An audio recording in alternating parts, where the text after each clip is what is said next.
All right, it's time to showcase this MD3. I've been playing around with it the last day, and it is a game changer. So it kind of flies. I'll just throw this one to show you what it maybe looks like on a forehand here. It flies like a berg in some ways. So the harp and the berg are different because the harp has a consistent fade throughout the whole flight, whereas look at the berg here. So it has that initial fade, it hyzer out, and then it'll hold straight. So watch, hyzers out, then it holds straight, and then it kind of just holds that straighter finish. Let me just get a better wind to demonstrate here. Same wind. Okay, so with the berg, hyzers and then straight. Still a touch of hyzer. The berg has more fade than the MD3. So with the MD3, you'll see this initial fade, and then it holds straight. So because of that, it's more consistent than other mid-ranges, in my opinion, because you can rely on that flight a lot more than you. Sometimes with the MD1, you get that turn that you don't want. And then here, obviously, the nice thing about it, so the name of the game when aiming the MD3 or even the berg, for example, let's try this. Let's try to ace with the berg. I did it in the last recording, but I kind of messed some other things up and I wanted to re-record. So if you ante enough, it'll cancel out that initial fade, and then it'll only do the hold straight part. And it does it pretty well. Yeah, see how kind of straight that was? That wasn't my best effort. Let's try that again here. Maybe try to get the ace this time with the berg. Similar, yeah. I didn't cancel out the fade enough there, as you can see. But, like, that was pretty good, I'd say. And there you go. So that's the berg here. You can ace Sunshine 1 with the berg. I don't recommend it. Let me show you the MD3. So if you anhyzer this, so the key with the anhyzer to make it do that hold straight, like with the berg, it was like a full disc and a bit to get it right. If I do that here, it's just going to hold turn and then maybe straighten out just a little bit, but it's mostly going to hold turn. Since it has less fade, here's what you do. I learned this from Stever. Let me just get a better wind to demonstrate this here. A one wind. Also with this disc, if you go forehand and right to lefts and backhands and left to rights, then it'll fight that wind and hold straighter even. Anyways, so with the anhyzer here, you see where it flickers between straight and anhyzer on the top? I go flicker, flicker until it says straight. Now watch how straight this goes here. It has a touch of hyzer. I like to have just a touch of hyzer on it because then I can rely on it. If I'm flickering, if I'm in the flicker zone, sometimes it's going to turn a little bit more. So sometimes that was pretty straight. But your spread is a lot tighter if you put on a touch more of hyzer, because I guess it's similar to the real life principle of, like, when a disc comes in on hyzer, it's more like I can trust it more, like, because I know it's gonna do the same thing almost every time. So I don't aim right at the basket. I aim like to the right rim because I'm counting on that touch of hyzer. Let's get that flicker. This is the backhand line. And then if you want to aim with the sway, you see the right part of this cone on the pullback, the right edge, it's like vertically up and down almost. So that helps you to kind of see. You want to line it up with where your aim point was on the basket. So I'm lining it up right there. That'll be close. Yeah, that time I put too much ante on to see it didn't get that initial, like that ending fade there. Also aim this pretty low, so it does change the flight just a little bit. So we'll do this again here. And there you go. That's the backhand throw-in. Now let's do the forehand throw-in, if we get the wind. Okay, one wind, sure. So we'll go here. I'm just going a chevron up. So instead of here, I'm going here. And then I make my adjustments after that. And so I'm going to go same thing. Forehand, it's going to fade a little bit more. So I'm going to wait for it to sway a little left first. See how it's kind of fading a bit more? It did have its straight flight that time, which was nice. But it doesn't always happen. Actually, it's flying pretty straight right now. That one swayed up. Well, let's look at where that aim was. Yeah, it was on the top band. I want it to be on the bottom part. So that's another thing to keep in mind there.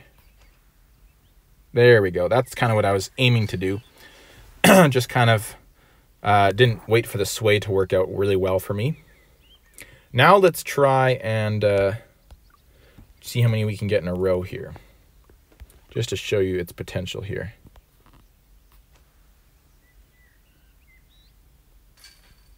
One, barely. And then I'll show you some other elevated throw-ins you can do, stuff like that. Because of this wind, I don't need to go as it flickers. I can go a little bit in to where the eyes are. Right there. And wait for the lift. Right there. Be close. Yep. See, it just cancels out that fade, and then it holds straight the whole time. Very predictable flight. Very predictable. Let's go with the backhand beamer again. A little bit more Annie this time because we're in a one wind.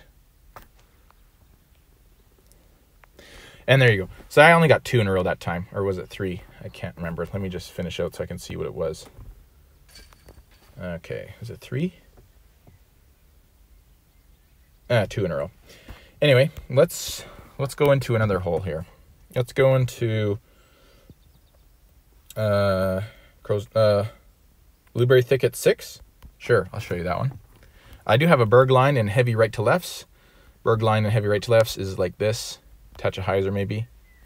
You can get it in one winds, but it fights the wind and holds a nice line. But okay, here's my normal line.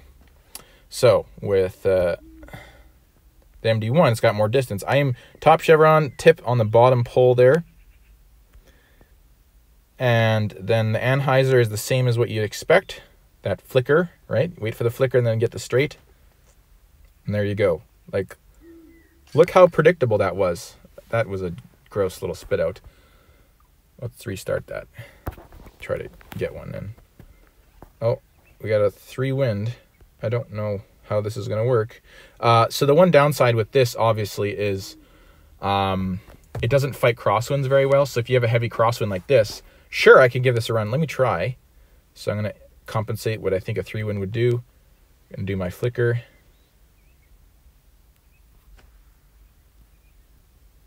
Ended up hitting it almost. And that can work. But what's even better is using the fuse to complement that if you really need to. So here's my 1 wind line with the fuse. My 3 wind line's about there. A little higher. Bang. So if you pair these in hand like that, then it works really well in all winds.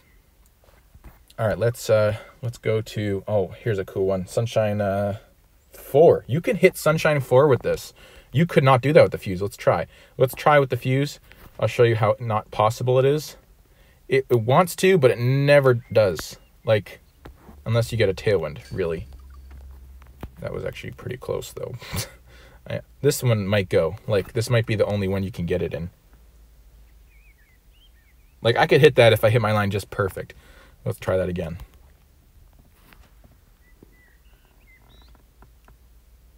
Yeah, like, see, it just doesn't want to. It doesn't have legs. Svi has a touch more distance. You can actually hit it with the Svi a bit more. If you want to go backhand windbreak. Like that. Like, see how it struggles quite a bit? Also, this wind isn't helping at anything with my aim. This could go in. Yeah, so there is a chance, but you have to have the right wind for it with this fuse. There we go. This could go in. So you can hit it with the windbreak fuse. It's just not very likely, right? Now watch this, though. MD3. This is a tougher wind for the fuse because it plays as a headwind. So what you do is you can go middle chevron on the basket, wait for the flicker, and that would get you there. And you can lift your aim slightly if it's... This is a slight headwind, so I'd actually lift my aim slightly. So it's playing the middle chevron in this, like, aim point instead of here. Right there, and then wait for the flicker. I'm going to back off just a bit because of this wind, though. And there you go. Like, that had way more distance. And if I aimed even higher, which I'll show you now.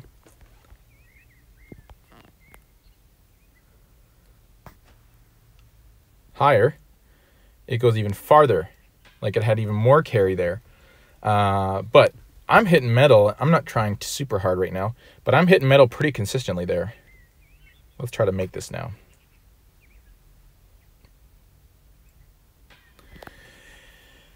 And so I used to run this with the MD3 only, but now I can run it with both. Sorry, I'm really dragging this point on. Let me just move on now.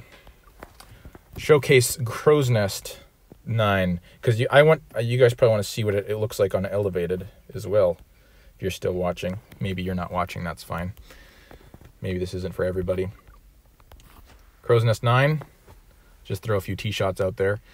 This is going to be about 55, I think. Yeah, so 55.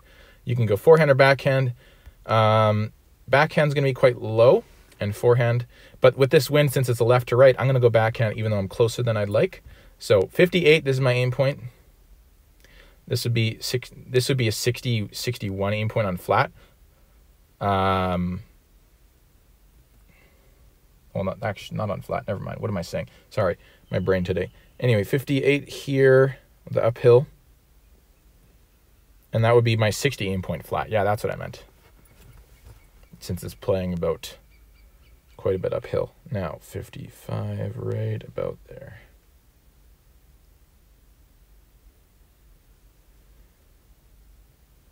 Right there.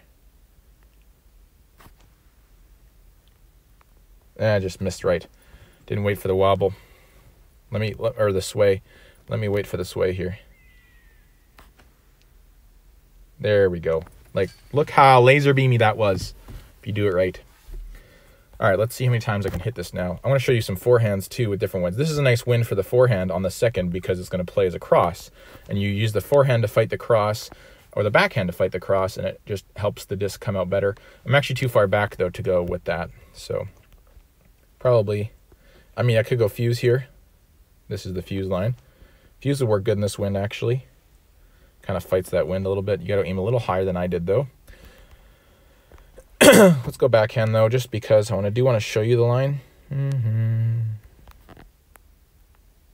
This is from further back. A little harder to aim that, as you can see. I didn't get close enough up for the forehand. Let's try to get that forehand here. This should give me a look for the forehand. I would have thrown the forehand before, but I wanted to demonstrate the backhand. Whoa, we're way up there. Okay, way closer than I thought. 48. I don't think I've ever been this far up. Okay, 50.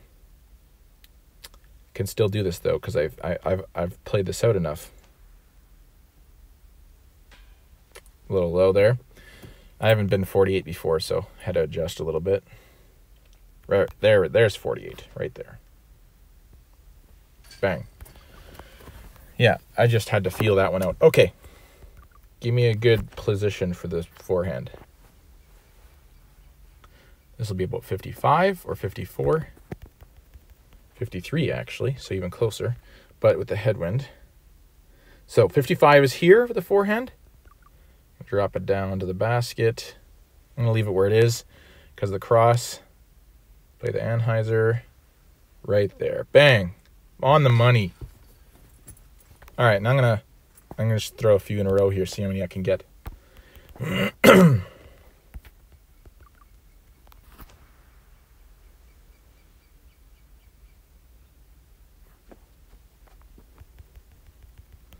58.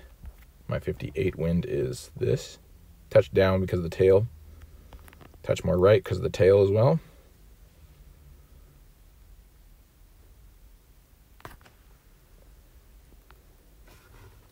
I didn't wait for the wobble to go down. Down and straight. It wobbled right on me because I wasn't aiming right. Right there. Bang. Anyway, that's the MD3. I'm going to go. Have fun.